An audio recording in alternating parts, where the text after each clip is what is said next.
রাজধানীর পর এবার চট্টগ্রামের সড়কও বসতে যাচ্ছে এআই ক্যামেরা। ইতোমধ্যে নগরের গুরুত্বপূর্ণ মোড় ও জংশনগুলোতে সম্ভাব্যতার সমীক্ষা যাচাইয়ের কাজ শুরু করেছে চট্টগ্রাম মেট্রোপলিটন পুলিশ সিএমপি। তবে ক্যামেরা বসানোর পাশাপাশি সামগ্রিক ট্রাফিক ব্যবস্থা ঢেলে সাজানোর তাগিদ বিশেষজ্ঞদের। চট্টগ্রাম থেকে নাজিমুদ্দিনের তোলা ছবিতে মৃন্ময় বিশ্বাসের প্রতিবেদন। বন্দরনগরীতে দীর্ঘদিন ধরে অধিকাংশ মোড়ে চোখেই পড়ে না সিগন্যাল বাতি।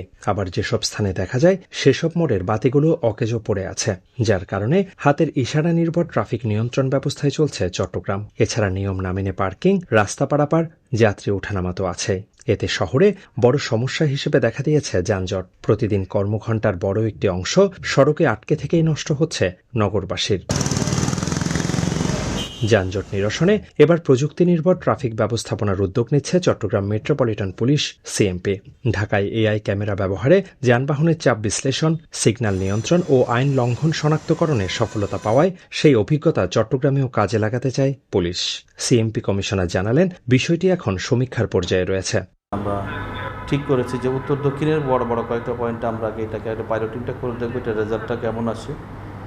আমরা আশা করছি যে অবশ্যই ভালো আসবে, কারণ একটা প্রযুক্তির নির্ভর যখন ট্রাফিক ব্যবস্থা চালু হবে তখন অবশ্যই নগরবাসীও উপকৃত হবে এবং ট্রাফিক ব্যবস্থাপনায়ও অনেক পরিবর্তন আসবে। বিশেষজ্ঞরা বলছেন, শুধু ক্যামেরা স্থাপন করলেই সমস্যার সমাধান হবে না, পাশাপাশি সমন্বিত ট্রাফিক পরিকল্পনা ও গণপরিবহন ব্যবস্থার উন্নয়নও জরুরি।